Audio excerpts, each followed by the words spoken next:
Hello everyone, my name is Su-Lynn, and I want to first thank Stephanie and the organising team for having me here. It's an honour for me to be part of this year's Inclusive Sports Conference. Just to introduce myself a little bit, I have a younger brother with cerebral palsy, so growing up with him, I have seen the strengths, the struggles that he and his other friends with disabilities go through on a daily basis. When we were much younger, there was still a lot of ignorance and a lack of awareness of disabilities. And so everywhere we went, he would get a lot of people staring at him. My brother attended a mainstream regular school, so he had the chance to physically and socially interact with typically developing peers.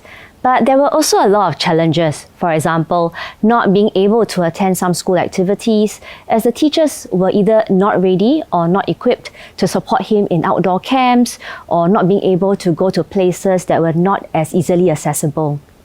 Other than schooling, he attended regular physiotherapy, and that was when he was encouraged to take up horse riding as a form of therapy. He enjoyed it, and then it was something that he fell in love with, and he felt that he was very good at it. So with strong family support and with the support from the community, he started competing, and then this became a strong passion for him. Now he is looking forward to taking part in his third Paralympic Games this year. So growing up in a family who are strong advocates for the disability community, I was very much influenced by my parents, and I also grew to have a strong interest in special needs. That's why it came as no surprise that I wanted to pursue a career in psychology, and more specifically, educational psychology. Being an educational psychologist, I specialize in the assessment and support of children with learning difficulties and special educational needs. And I wanted to contribute by helping teachers, parents, and the children themselves in seeing how they can be meaningfully integrated into the society and to be included. So allow me now to dive straight into the main focus of my sharing, starting off with defining what special educational needs, or SEN for short, is. A child is considered to have SEN when all these three conditions are present: diagnosed with a disability, shows greater difficulty in learning as compared to the majority of their peers of their age, for example, difficulties in their social, their language, academic or physical abilities, and requires different or additional resources beyond what is generally available for the majority of their peers. A person with SEN may have difficulties across several areas of academic and social functioning, such as doing schoolwork, making friends, behaving appropriately in the presence of others, or learning in school due to limitations in their sight, in their hearing, or their physical mobility. Children with physical disabilities who are not cognitively impaired are integrated into the mainstream school system to undergo the same curriculum as their typically developing peers. Now, although pupils with physical disabilities are generally expected to be able to access their curriculum content directly, some aspects of their disability may also impact their participation in various learning activities. For example, participation in physical education, PE, or CCAs. So accommodations and modifications will then need to be made to support the learning of these pupils. For example, in the way the teachers give instructions and how educational activities are being carried out. The key factor in enabling children to access the school environment will not be changes within the child, but the developments in the school's ability to facilitate the access. And in terms of forging friendships and developing peer relations, peers' positive attitudes towards pupils with disabilities are vital for success and integration. Literature suggests that physical inclusion of children with disabilities in mainstream schools does not necessarily in itself develop social inclusion. Friendships in particular, for pupils with physical disabilities, is vital in the creation of their self-identity, builds up their social competence, and contributes to meaningful classroom experiences. However, this also comes with some barriers and challenges. If adaptations to the curriculum are not made, students with physical disabilities are likely to feel exposed and frustrated, not only by the activities themselves, but also by the routine associated with them. For example, getting change within a restricted time, following group instructions designed for the rest of the class, and contributing as a part of a competitive team. So children with physical disabilities are excluded from these activities either by choice or by the advice of the schools. In a recent American study, large class size and limited adapted equipment were the two top barriers to teaching PE to students with disabilities. And among the most difficult students, or rather perceived to be the most difficult students for PE instruction, students with physical disabilities ranked third after students with autism and behavioral difficulties. Lower participation in physical activities removes these children from active engagement with their classmates.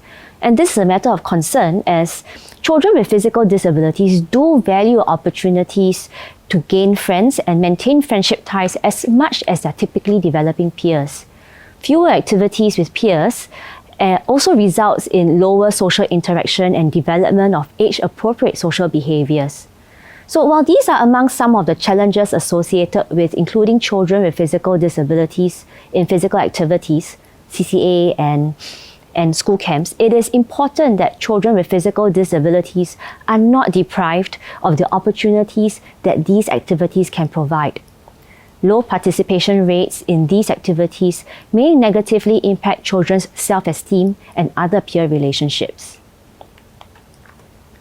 The development of self-esteem is fundamental for children's adaptive functioning and perceived well-being. Specific to children with physical disabilities, their disability involved a variety of potential stressors and challenges that could influence the physical, the cognitive, and the emotional and social development of the child, and therefore their self-esteem.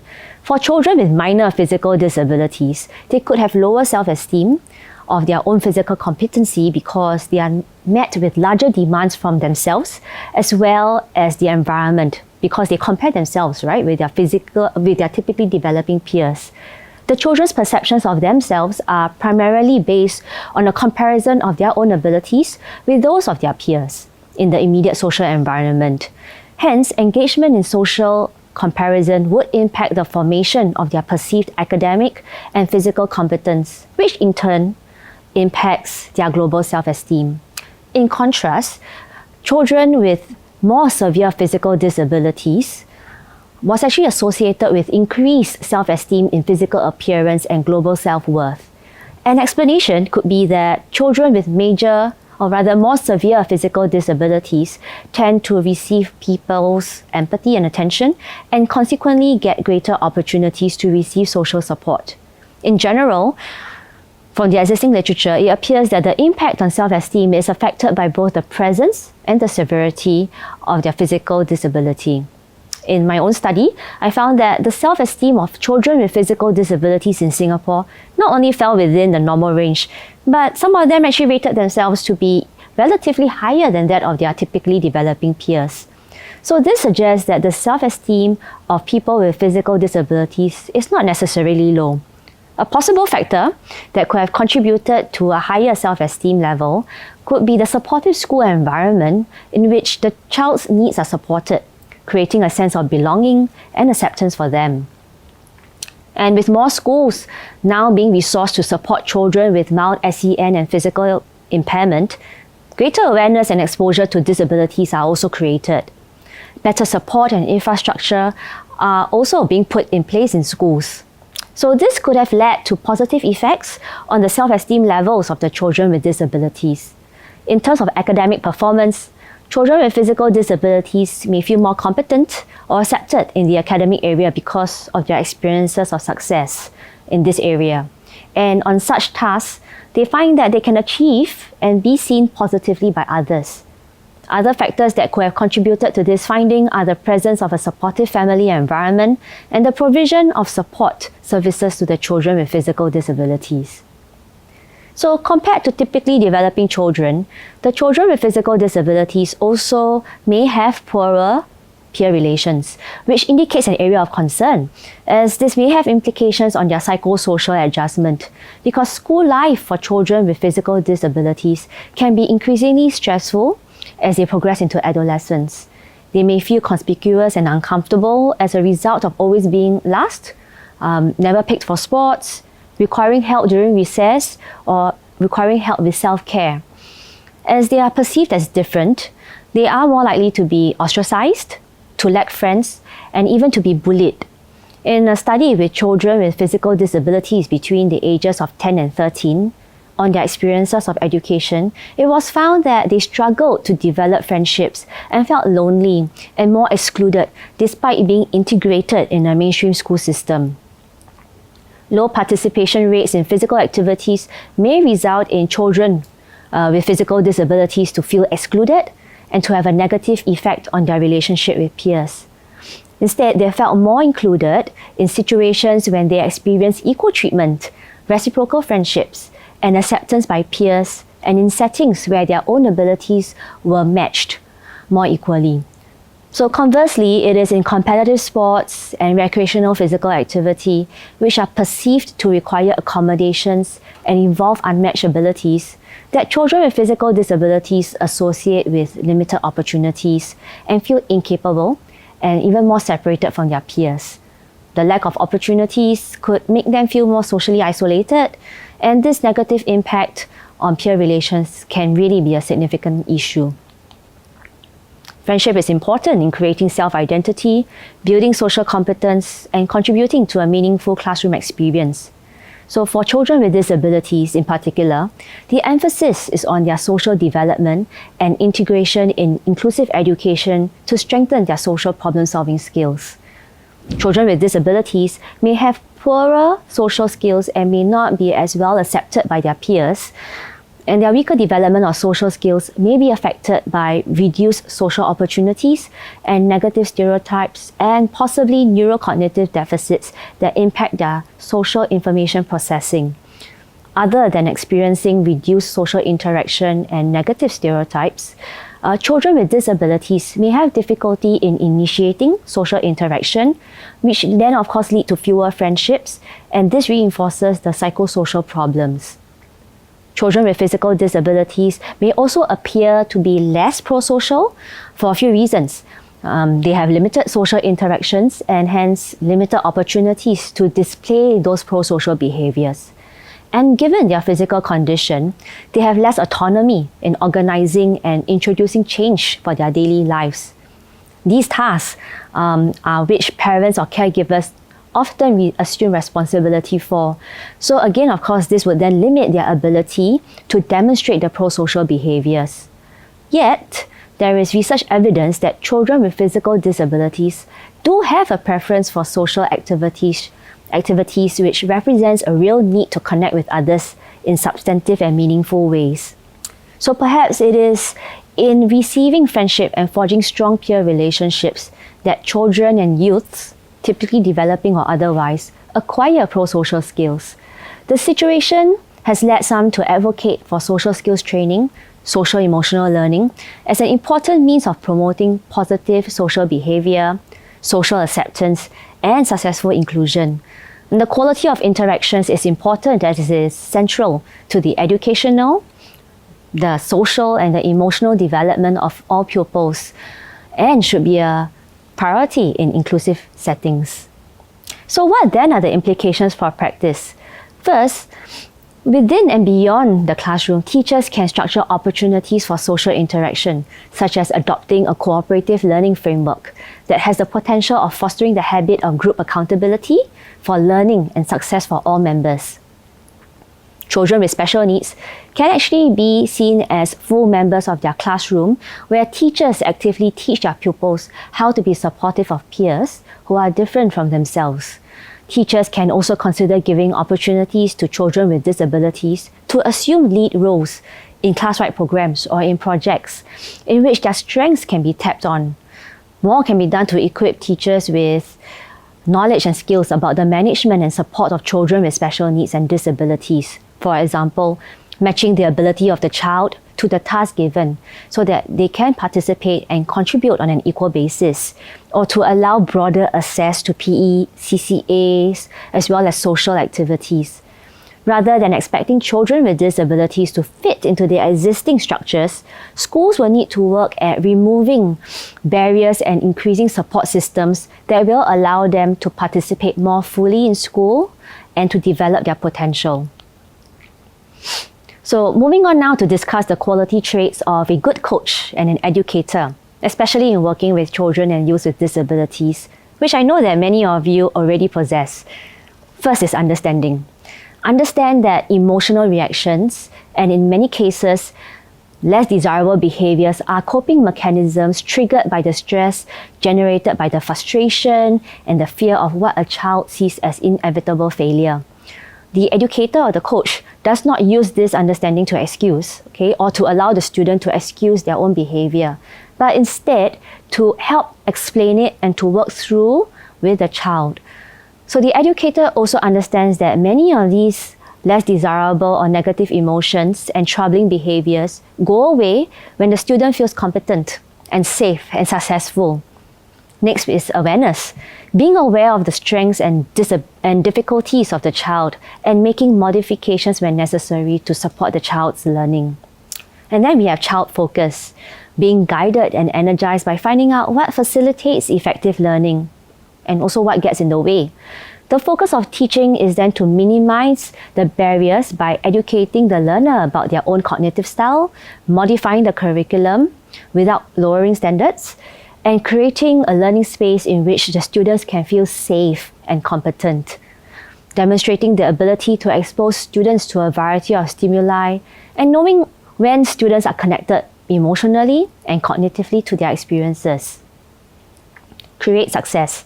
Give students the opportunity to demonstrate ways that they have learned in a variety of ways, right? And publicly value these alternative ways to display knowledge and skills. Praise the process that the students use as often as possible, more than the product, because the product may be substandard, whether it's in the child's own perception or in reality, even if the process is right. So it's very important to actually praise the process more than the actual outcome. Now, the hybrid educator will also ask the child what strategies they have used in the past to be successful in any kind of learning, whether it's in school or outside of school, and help to translate that skill and recreate the positive learning experiences in the classroom or the field of play. Take risks.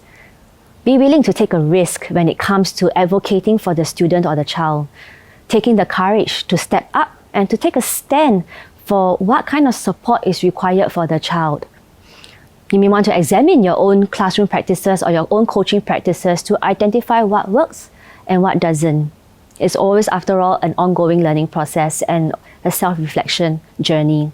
Last but not least, to honor the child for just being who they are, to embrace and celebrate little successes, and to celebrate your own success too. So in conclusion, I just want to say that successful integration of children with disabilities is not simply determined by within-child factors, but also by the school environment, and in particular, structured teaching, appropriate support, and a positive culture. Now, the strongest support for integration is the positive attitude of all stakeholders towards improving the outcomes of children with disabilities. With the appropriate mindset and active involvement of the relevant stakeholders and everyone around the child, we all can play a part in enabling them, children with a range of disabilities, to benefit physically, academically, and socially. And another special group of people that contributes to the support of people with disabilities is actually the awesome pool of volunteers. In exploring what is meaningful for me, I was reminded of my own passion for sports and my own interest in special needs. And that was actually how I even got into starting to volunteer more regularly with disability sports. For example, I was involved in playability program, and I also assisted in some learn to swim programs for children with autism and also with Down syndrome. What made me very happy is actually to see the joy of seeing the smiles on their faces, even in the simplest of things, like just being in the water. So what we take for granted on a daily basis means a lot more to them. I got to experience for myself firsthand the benefits of engaging in sports and physical activities for these people with disabilities. And this brought me back again to the importance of how the process of exercise or physical activity can actually be so much more enjoyable. Right? It's about enjoying the process as opposed to the deliverables and the performance outcome. And I've learned to adopt this to be a philosophy in my own personal life. So I thought that I would end off with some of my own personal reflections, which can be summed up in 4 C's. First is challenge. Helping children or young people, especially those disadvantaged by personal circumstances, disabilities, or learning and social emotional difficulties, requires knowledge, requires compassion, and strong interpersonal skills.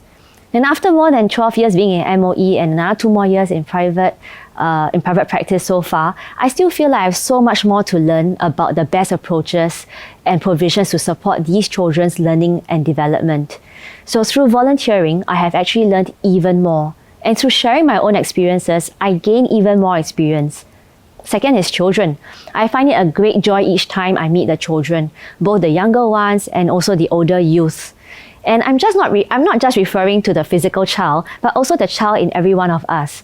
Gaining an insight into the child's thoughts and how they feel about themselves, their family, and their school experiences makes me see even more clearly who they are as a whole child and what their unique strengths are.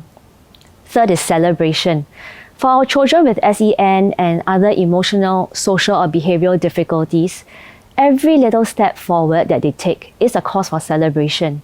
Seeing the effort that they put in and the smiles on their faces makes me feel so honored to be able to share in that experience of making small steps for success. Fourth is camaraderie. Whether it's my full-time job or voluntary work, it is the company of like-minded individuals that makes all of this so much more meaningful and enjoyable. And I just want to end off my presentation by saying that being involved as a para-sports volunteer for programs under the Disability Sports Master Plan has really been one of the most rewarding experiences for me. It has been an honor for me to be part of this conference, and also it's been an honor to have worked with many of you.